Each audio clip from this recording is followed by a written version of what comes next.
It would be such a pleasure to have you come along with me. I accept your gracious offer of kindness and company. But as we walk along, young man, and as you help me with my load, I have only one request as we travel down this road. Don't talk to me about Muhammad. Because of him there is no peace and I have trouble in my mind. So don't talk to me about Muhammad. And as we walk along together, we will get along just fine. As we walk along together, we will get along. That man upsets me so much more than you could know. I hear of his name and reputation everywhere I go. Though his family and his clan once knew him as an honest man, he's dividing everyone with his claim that God is one. So don't talk to me about Muhammad. Because of him there is no peace and I have trouble in my mind. So don't talk to me about Muhammad. And as we walk along together, we will get along just fine. As we walk along together, we will get along. He's misled all the weak ones and the poor ones and the slaves. They think they've all found wealth and freedom following his ways. He's corrupted all the youth with his twisted brand of truth. Convinced them that they all are strong, giving them somewhere to belong. So don't talk to me about Muhammad. Because of him there is no peace and I have trouble in my mind. So don't talk to me about Muhammad. And as we walk along together, we will get along just fine. As we walk along together, we will get along. Thank you now, young man. You've really been so kind. Your generosity and smile are very rare to find. Let me give you some advice, since you've been so very nice. From Muhammad stay away, don't heed his words or emulate his way. And don't talk about Muhammad. You will never have true peace and trouble is all you will find. So don't talk about Muhammad. And as you travel down life's road, you will get along just fine. Now before we part and go, if it's alright just the same, may I ask, my dear young man, who are you, what's your name? Forgive me, what was that? Your words weren't very clear. My ears are getting old, sometimes it's difficult to hear. It's truly rather funny, though I'm sure I must be wrong. But I thought I heard you said your name is Muhammad. Muhammad. Ashhadu an la ilaha illallah wa ashhadu anna Muhammadun Rasulullah. Oh, talk to me, Muhammad. Upon you I pray for peace, for you have eased my troubled mind. Oh, talk to me, Muhammad. And as we walk along together, we will get along just fine. As I travel down life's road, I will get along just fine. Hello everyone, I'm John Coleman from ApocatastasisInstitute, an institute for the humanities and alternative college and high school here on New Milford, Connecticut, USA. The purpose of this open event is to continue our discussion this semester of medieval beginnings. Today we're looking, as our bubble tells us, at Quranic medieval beginnings. And as I get things set up here, if anyone's interested, that song, or nasheed, as the Muslims call it, is entitled Don't Talk to Me About Muhammad, which is easy enough to guess the title, like a lot of Western pieces. It just happens to be the repeating verse. Don't talk to me about Muhammad. And the artist is a Canadian singer called Dawood Warmsby Ali, or David Warmsby Ali. And I've always found that to be a nice little song there, or nasheed. A nasheed is a song that's sung without musical accompaniment in Islamic context. So here we are.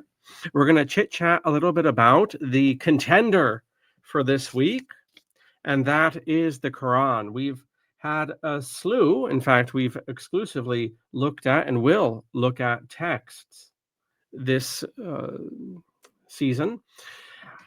A slew of texts as to who gets the title of being the start of the medieval age, or which one gets that title. I think they all deserve the crown. I'm not really that competitive. We've looked at the City of God by St. Augustine. We've looked at the Consolation of Philosophy by St. Boethius. He actually is a Christian saint, Boethius, although that is not his canonical name in the martyrology. I think it's something like a Pulius or Auspicius or something like that. But a Boethius, the author of the Consolation of Philosophy, anyway, is our second fellow. Today we're looking at the Quran and Muhammad. I'm very well aware from the get-go that Muslims do not believe that Muhammad wrote the Quran. We don't need to have that discussion tonight. We can in the private section of this chit-chat, but I'm not really interested in deciding that controversy here. In fact, I don't really think it is a controversy. The Quran was put together, a generation after Muhammad. I don't think even the most devout Muslims deny that. But whether Muhammad was the genesis of the Quran, that's a much more thorny discussion. I'm not going to have that fight today, but people will play with me with that. We'll just say, for the sake of symmetry here, we'll say Muhammad and the Quran is our next contender. And then next week, we conclude this series, and we drop down the bird on the Song of Roland. And we don't have a singular author for that, because the Song of Roland is obviously, the compilation of dozens of folk songs that were merged together following a single battle. And we have a lot to get into there. Although there is a certain chronological organization between the four pieces. And we can see today and next week the introduction of Islam. We have a new contender in human history with the rise of Islam. I'm sorry that the early photographs here are a little bit blurry. That just happens sometimes with the search engines. And then some of the later ones here are crisper. I guess I can joggle them around a little bit. With Islam, we have certain similar themes with Christianity. We have certain refined themes with Christianity, and we have certain unique qualities altogether. And I have a few written out here, and we can develop these after the broadcast in our private chit chat. So one of the early aspects we can consider with this, now that I've jumbled up the images, I can smart for it. We should begin with the military. Whether it's East or West, Islamic or Christian or pagan or Jew or whatever you want, we have designations. We can quibble on the century that these begin, whether that's with the medieval age or with the modern age. We have elbow room, probably 200 years in either direction from, say, 800 AD or we'll say 1500 AD, perhaps. We have some elbow room, but one of the concrete ways we can discern the difference between the classical or so-called pagan or so-called ancient world and the medieval is with military organization. And when it comes to Islam, we certainly see the definite focus on cavalry, we see the same in the Christian West or Christian Europe. The focus from infantry to cavalry. Interestingly, that is a similar reversal we will demarcate the modern period with, where there is a shift back to infantry. And we see that, especially with the, if I can be forgiven, the Islamic Stonewall Jackson, the Islamic, I don't know, Oliver Cromwell, the right-hand man of Muhammad, and that's Khalid ibn Walid, the great cavalry commander, not just during the time of the Islamic prophet, but also in the so-called Ridda Wars, the wars of apostasy, or the wars ending, so-called apostasy, bringing, after the death of Muhammad, bringing the peninsula back to the rule of Islam after it revolted. There seemed to be this idea that the tribes of Arabia would go over to Muhammad during his lifetime, and then they immediately defected to another guy who called himself a prophet farther west. And then in a most severe fashion, Khalid brought the peninsula back to Islam, and then brought the peninsula into conflict with Byzantium and Persia, or at least brought it into conflict with the puppet states of the Sassanids and the Lakhmids, who were kind of buffer states between Byzantium, Persia, and then the southern Arabian tribes. But the point to all this is the focus on cavalry. Now, there is a difference in the rising nascent Islamic State and the Christian states. Even this is an anachronistic language. They would not understand that term state as we do. But we do not see the heavy dependency on fortifications in Islamic territories conquered by these initial Arab tribes and then converted.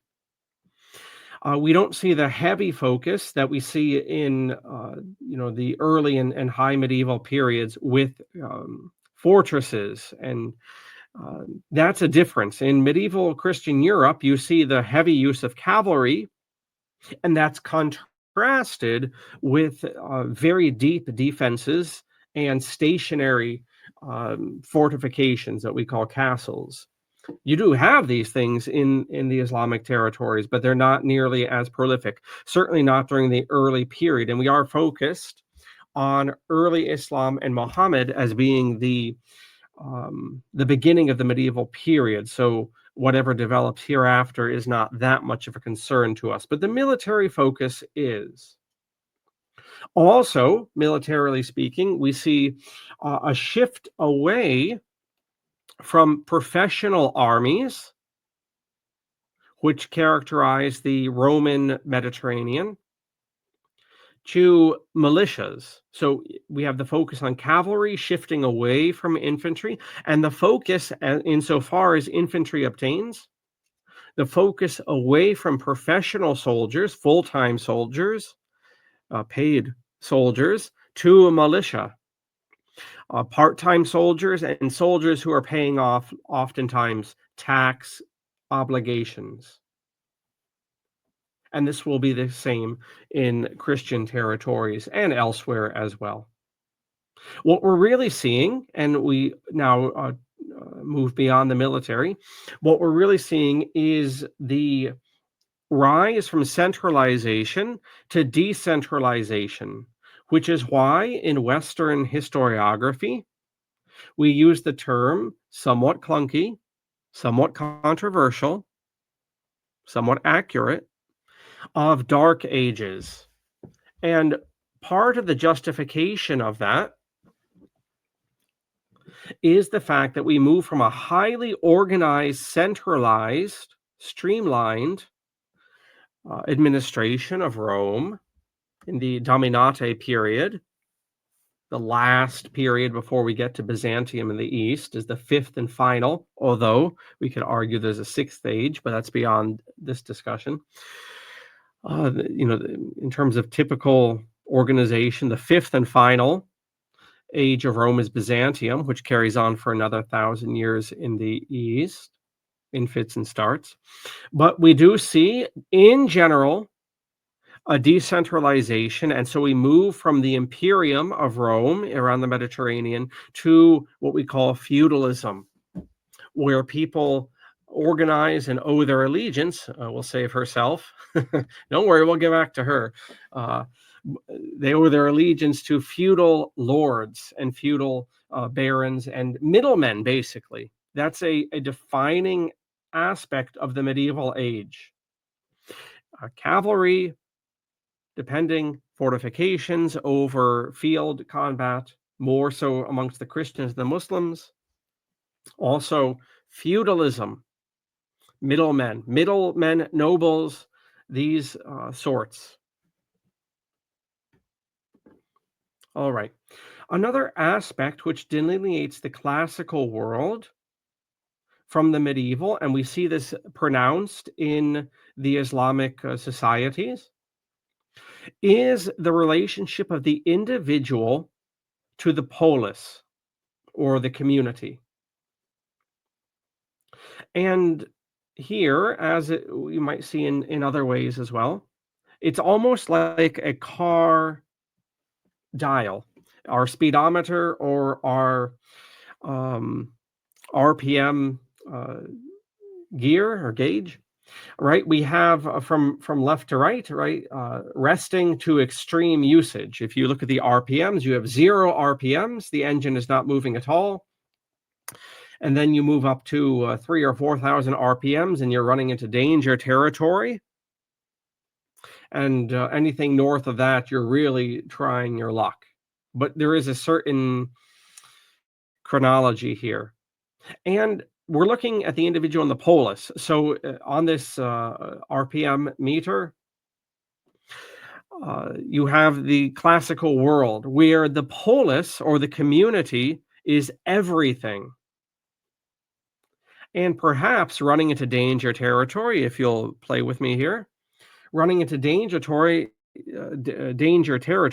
we have ourselves today, where the individual is everything. Even minor communities, such as the family, the religious community, the neighborhood, or the local town, can go to hell. I can ghost my parents. This has become a certain trend online, unfortunately. I can leave my grandma's ashes in the funeral home, to an earlier talk some of us had today. Right, that is danger territory. That's between one extreme and another, or as the classical Greeks and Romans said, between Charybdis and Sibyl, between a rock and a hard place, we say nowadays. Right, you have two extremes here. You have the classical obsession, the classical devotion, extreme devotion to the polis. I'll give an example from Roman history. There's a story in a very, very early period of Roman history that's almost mythological in terms of its hard historicity. But there's a story where a slave escaped from the Etruscan camp, and in early Roman history, their archenemy were these people next door called the Etruscans, and a slave escaped from the king's camp and ratted out the impending attack on Rome. At which case, the Roman Senate rewarded the slave for telling them about the impending attack, and then immediately killed him for betraying his master. You can see even there a certain conflict. But at the end of the day, in that story, what wins out? The polis, the community, the king. And we see this in other ways as well. We can see it, to use Roman history once more, in the paterfamilias, the exaggeration, perhaps, of the head of the Roman family, the individual family. And then the opposite would be ourselves, with the examples already given.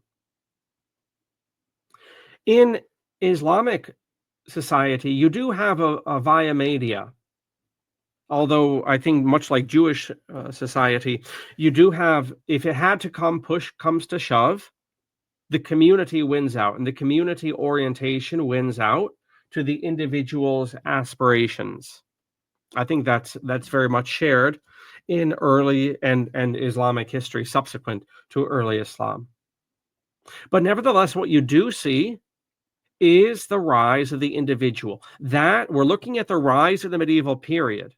Okay, and we don't really need to analyze what comes after or different alleged exaggerations, but what is present in Islamic society, much like Christian and to its extent Jewish society, is the individual is more pronounced than it was in the classical age.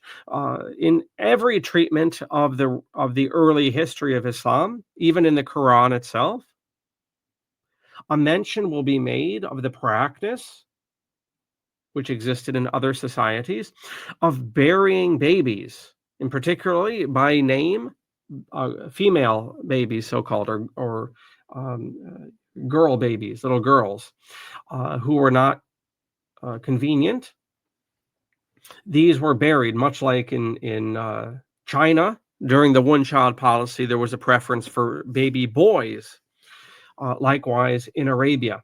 And so little baby girls did not fare very well. And in the Quran by name, the practice of intubation or entombment, intubation is a little bit different, but entombment of baby girls was mentioned. So that ends. In fact, this is one of the boasts. Even nowadays, Islamic apologists will mention this fact, that this barbarity was done away with. So the rise of the individual, you cannot understand Islam except to know the story of Bilal, right? Bilal, who goes on in later Islamic hagiography to be the first muezzin, the first singer of the call to prayer. Well, Bilal was a slave. He was a so-called black slave or African slave, with so-called pagan masters. And when Bilal, during the lifetime of Muhammad, converts to Islam, he is tortured by his masters, much like a lot of the Christian martyrs were. And Bilal has a big old stone put on his chest until he denies his faith, and he does not. He sticks with it and goes on to greater fame in the early Ummah, the early Islamic Church. The point to all this is that you see the rise in Islam and the rise mentioned in the Quran of the individual. The individual becomes more prominent, the individual salvation. You can critique it, I can critique it, or we cannot critique it, but there are appeals made to sensual delights in paradise for the Muslim warrior and the Muslim shaheed, the Muslim martyr. Dancing girls and wine and other sensual pleasures. Okay, we can critique that if you and I want, fair enough. But the point is, those things appeal to individuals. They don't appeal to cities. City-states don't, their blood doesn't get pumping. We'll keep it PG-13. Their blood doesn't get going. Where is my Susie Q? Where's my Muslim Susie Q here? I had her all queued up. It's going to be the very last. Are you kidding me? Where is it? There's my Muslim Susie Q. All right. So in the Quran, you have the appeal to sensual delights. We're going to get back to this and develop this image, because it's not just lascivious. There actually is a point in terms of our contention that Islam, the Quran, Muhammad inaugurate the medieval age, and that early Islam is not nearly as puritanical as it becomes. But to this point, though, that the 72 virgins, as used to make it into Western media all those years ago, those are only appealing to individuals. Sparta cannot be turned on by Susie Q. They cannot be. Sparta, a city-state, cannot be enticed by wine. An individual man can. And all of this is to say the individual. and the individual consciousness becomes more pronounced during the medieval age. And we see that clearly in Islamic society. The Sharia law of Islam is largely taken up with property disputes. In the West, we are horrified, maybe because of our individual consciousness. I was going through the Quran today, thanks to the screen reader, the Read Aloud app. I was going through the Quran, and once again, I was enticed by a lot of its prose and a lot of its poetry, and it's very beautiful. And I was also horrified by the repeated mention of amputating the hands and the feet on opposite ends, it's specified, of different enemies of Islam. Unfortunately, the dupes who went in for ISIS and the CIA's ersatz army of Islam, there was nothing organic about ISIS. Unfortunately, a lot of those people did that sort of damage, and you can go online and see news stories about horrible victims or victims that were horribly brutalized in that fashion. Well, that's where was I going with that? With the Sharia law? Well, I guess you can cut both ways, right? Susie Q and the rivers of wine and the dancing girls, those appeal to the individual consciousness, and also conversely, the punishments just mentioned in the Quran and in the Sharia law, those also horrify the individual consciousness. In Roman law, there's talk of terrible punishments given for Vestal virgins that are not virgins, or slaves that violate things. But in general, there are very few examples of these severe laws being implemented. Not so much in the medieval period, and that's just as true for the Christians and the Jews as it is for the Muslims.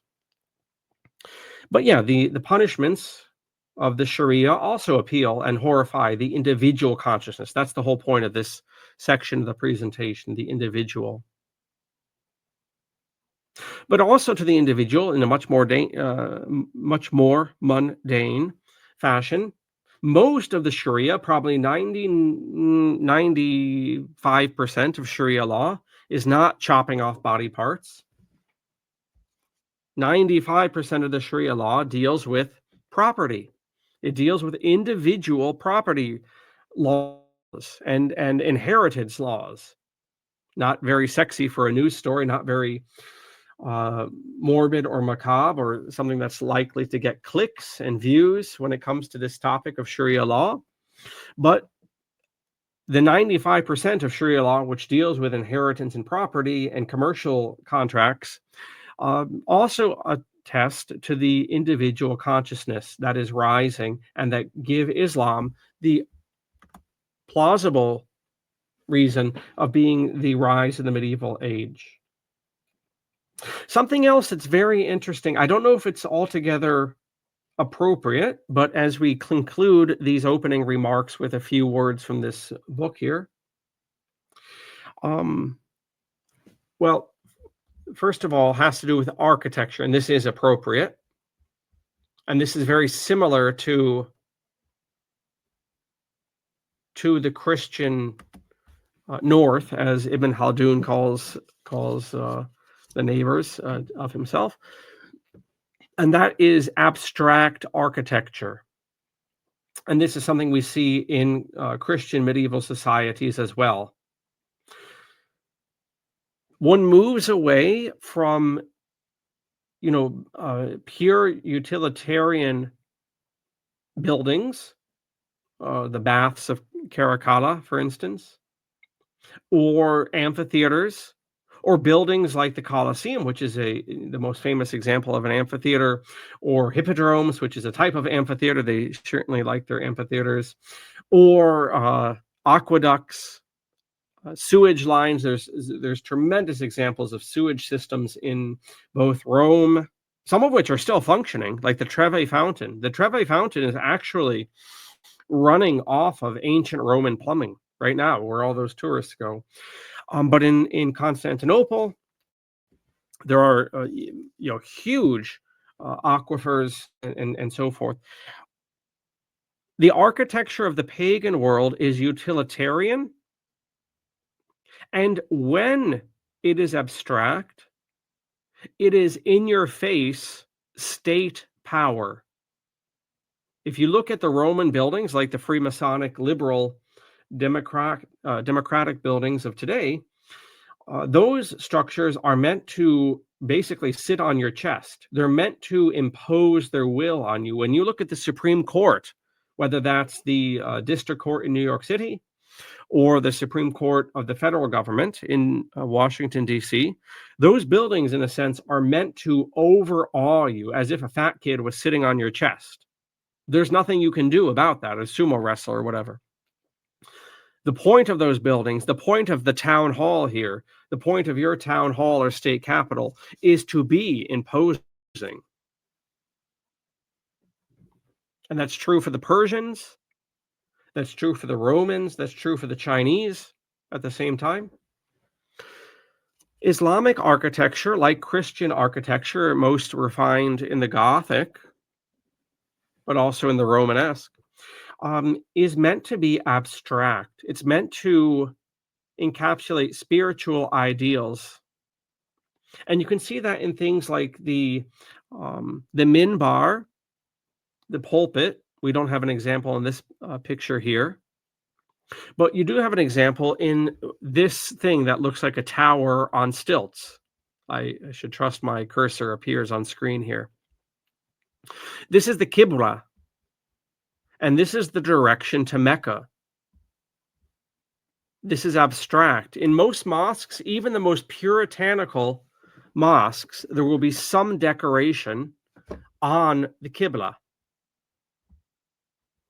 Often, again, even in the most Spartan mosques, whether that's because of the ideology of the sect or because of just the poverty of the congregation, the Qibla will often be recessed into the wall. Even the poorest mosques will hire, a carpenter to make some indentation in the wall. If they cannot afford that, they will hire a painter to make it look like the thing is three-dimensional.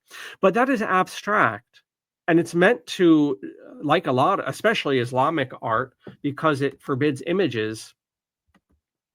It often puts its energy elsewhere. The Qibla, or Islamic calligraphy that we see here, is very abstract, and it's meant almost to take the worshiper into another dimension. Islam forbids intoxicants, although there's endless debates over what constitutes intoxicants. Is it just grape wine? I mean, that's really the only real type of wine. Can we have date wine? If you actually muck around Islamic jurisprudence, and you don't have to go that deep, you can read the Muqaddimah or just Islamic novels and things. You'll notice there's always the pushing. There's always the pushing of the boundaries. Does pot count? Does tobacco count? Does coffee count? Is coffee an intoxicant like wine is? Anyway, that's human nature, isn't it? But there is something about this abstraction, and we see this. This is a quality of the medieval age. Before I get to my final point here, is the role of abstraction. You move away in architecture and in art from simply the pictorial, or if it's going to be abstract, like Roman imperial buildings, very much in your face. We're dominating you with our big ass architecture. You move again to abstract concepts like the Qibla here, right? You could, as Islamic hagiography has it, you could just put a spear in the ground. Allegedly, Muhammad's mosque in Medina just had a stick in the ground, a spear. And that was the direction. That was the Qibla. That was the Spartan, Puritan, whatever you want to say, aesthetic early Qibla. And then you get this big ass thing here, right? This, I don't know, tree fort on stilts. But the point is, whether it's a stick in the ground or this thing, which looks like almost a Christian baptistry, like in Florence or something, these are abstract things to draw you into prayer, to draw you to another place, right? The reason you face the Qibla is to face Mecca, because you want to be in Mecca, and you can't be in Mecca because you're in New York City or you're in China. But there's something mystical about this. This is abstract. This is what I'm saying. This is abstract. If you look at this very closely, you really want to get deep into Abrahamism. Look at this. What's on this Qibla? And this is the mosque in Damascus, by the way. This is one of the greatest architectural feats of Islamic culture. But look at this. What are you looking at? This is the Garden of Eden. Oh my goodness. I mean, this is the whole point of Abrahamism, is to get back into the Garden of Eden in different ways. The Jews have their theological scaffolding, the Christians and the Muslims. But look, here's the Garden of Eden. And you don't have to wait for the, final form of these regions. If you look at or if you read the Book of Kings and Chronicles, Solomon's temple is meant to be a Garden of Eden with the towers and the pillars and the art. Right? Why is the artwork on the temple all vines? Is it just Solomon liked vines, or is there some deeper symbolism of the garden? So anyway, that's an aspect. And then finally, before we knock off for some chit chat and we knock off for the night here, we do have to get to this aspect, our dancing girls. So keep it PG-13 here, but early Islam is not as puritanical as we later imagine. And part of that is the appreciation of the human form. And not just nude art, but also the idea of architecture representing the body. Now this is also shared by the Christians and the Jews. There is not a hard break in early Abrahamism. There is not, N-O-T, capital letters. There is not a hard break in early Abrahamism between the so-called revelation of these religions and the previous so-called pagan religions. That is something for various reasons, and that's a huge topic, the discomfort that Abrahamism has with revelation.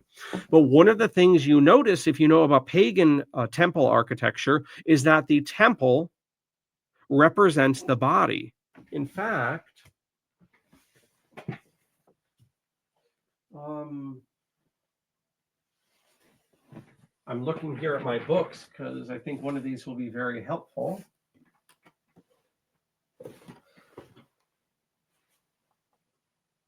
In fact, on my shelf, which I will send to whoever asks for it, and any live participants, I have a book looking at the Temple of Luxor and comparing it to the dimensions of the human body. And if you know Christian architecture, like the Cathedral of Chartres, which is a medieval Gothic cathedral, you will know this aspect of dimensions, that these buildings, whether Islamic or Christian or so-called pagan, medieval, or Jewish, in the synagogues, the great medieval synagogues, there is a ratio. That's the word I wanted. There is a ratio in these buildings. This is the Chartres Cathedral, which is out 30 miles or so. There's actually a Catholic pilgrimage every summer, and one group goes from Chartres to Notre Dame, and the other group goes from Notre Dame to Chartres in the middle of the summer. But whether it's Chartres Cathedral or Notre Dame, there are dimensions. I mean, the Chartres Cathedral, if you'll notice, the spires have different dimensions. Those are apparently different designs, and yet if you look at the offset between the one and the other spire, you'll notice it's basically the difference in our body parts. Our bodies are generally symmetrical, but they're not completely symmetrical. And if you look at the two towers, it's very similar to our eyeballs or our nostrils or our ears, etc., etc. Here you can see in charts the labyrinth where my cursor is, the labyrinth inside the nave of the church. The point is to all this that to the abstraction of Islamic buildings, Christian, and so forth, you have a representation of the body, but also an appreciation of the body. In Islam, getting back to the core thesis of this presentation, that the Quran, Muhammad, Islam represents the beginning of the Christian age, I think tying this into the individual, and this is my final point, you have the appreciation of the physical body. And we see that in, I suggest, the washing, the physical washing of the body. Now, this is not to say that nobody washed before Islam or bathed themselves. We certainly know of tremendous examples across the world of bathhouses, including the most famous baths of Caracalla in Rome, an extravagant bathing complex and sports complex. But again, the individual wudu, that's what the Muslims call it, the wudu, the washing of the hands and the feet and the nose and the mouth of the Islamic worshiper, the individual washing of the body, right? So bringing it all together. But I do think this is a continuation, and this is the point I'm trying to conclude with, is that Islam, like Christianity, like Judaism, yes, has proper things which demarcate it and differentiate itself, Abrahamism itself, but also, and I think this is very clear in early Islam, it also saw itself as the continuation of the classical world in different ways, which is why one of the qualities and the qualifications of Islamic clerics for a very long time was the memorization of Jahili or pre-Islamic Jahili poetry. To even show up in a madrasa to study the higher Islamic sciences, you had to know the culture, the pre-existing culture that Islam came into. And this itself is a testimony to the point I'm trying to make, is that Islam did not see itself as a break. It saw itself as a restoration, a seal. You know, this is the terminology used for Muhammad, the seal of the prophets, but not the brand new, reset button, which, modern Muslims or modern Christians or Jews or whatever would imagine and often imagine their religions as being. There wasn't this break. So the final thing I'd like to do is just read a couple chapters here, and then we'll knock off for some chit chat. This is from a book put out by the University of Chicago in the 1950s called Medieval Islam. I will include this in the description down below. I just want to read the first 3 paragraphs. Medieval history west of India records the growth, decline, and mutual relationship of 3 political cultural units: Islam, Greek or Orthodox Christendom, and Latin or Catholic Christendom. These units represent compact blocks only when set against one another. During their early development, each is ruled by a central government, and political theory never ceases to uphold the fiction of unity when actually the territory of each of the 3 power blocks has been divided among a variety and a varying but on the whole increasing number of princes.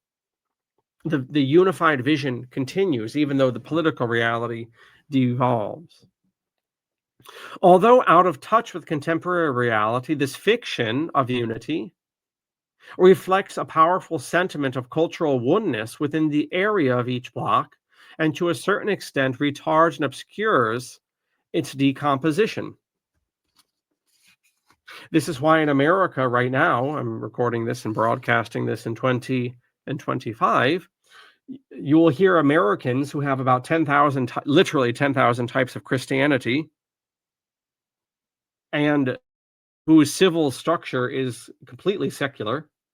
You will hear you will hear Americans of such backgrounds speak of Christendom in the singular tense, which logically is an absurdity, and yet, just like in this first paragraph, is a mythological reality.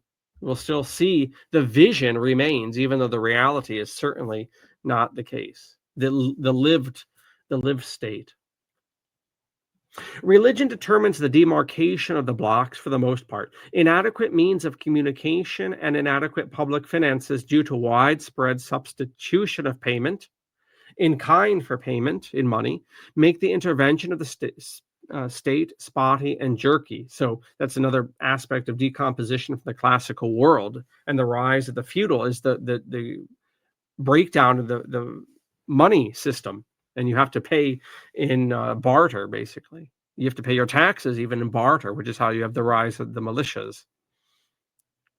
The function of the states in Islamic and different types of Christian societies are mostly limited to protection of its territory and its faith. Authority is concentrated in the capital or around the person of the ruler and quickly thins when the distance from this center increases. Wars usually involve a small proportion of the population as combatants. So that's another distinctive aspect of medieval warfare, is it involves much less numbers of people. And battles between relatively weak forces decide the allegiance of vast expanses of land. The trend toward political atomization is reversed only towards the end of this period. Throughout most of the Middle Ages, man is a Christian or a Muslim first. He is a native of his own home district and a subject of his local lord next, as we're going to see next week with the Song of Roland. And only last of all is he a Frenchman, an Egyptian, a German, a Holy Roman Empire subject, whatever. The gradual reversal of the strength of these loyalties marks the close of the medieval age. Final paragraph. The crucial problem of the time is the relation between the temporal and spiritual power. This relation was least troublesome in Islam, where the spiritual power never was formally organized, right? There is no actual church in Islam with visible clerics like you have in Judaism with your rabbis, and even, depending on the sect, even people who claim to be priests in the Aaronic line and the Levitical lines, even to this day, right? What do you think our Cohens are? Remember Leonard Cohen, the singer? Well, Cohen in Jewish society is a priest. There are sects of Judaism that claim to have the line of priesthood. And of course, the Christians and the different types of Christians have their priests as well. Islam doesn't have that. They have scholars, but the scholars don't explicitly, from the time of Muhammad in the Hadith, do not have any clerical actual power. They're just a first amongst equals. This relation was least troublesome between the church and the state in Islam, where the spiritual power was never formally organized, while the temporal remained satisfied with the role of the defensor fidei without abrogating or arrogating the right of developing or even interpreting the body of religious doctrine. Occasional reversals of this attitude caused no change in the general ideas in Islamic society of the function and limitation of the state. In Greek or Orthodox Christianity, the solution of this conflict of church and state was sought and in a measure reached by administrative subjection of the leading cleric to the leading official. The Byzantine emperor appointed the Patriarch of Constantinople. Vladimir Putin has a lot to do with who is the Russian Orthodox Patriarch. In the West, in the Catholic West, the Pope and the Emperor fought each other throughout the period, with the papacy slowly losing out as the age drew to a close. In a sense, Every state in the West went through an embittered civil war, while the struggle between church and state went on tenaciously from generation to generation. That's the West. All right, I think we have plenty to work with here. So we'll bring down the bird. And thanks to everyone who dropped in here. We'll have a little bit of chit chat who's joining live. And to the rest of you, we'll catch you at the next open event, looking at, on the 18th of November, the Song of Roland. To one and all, masalama.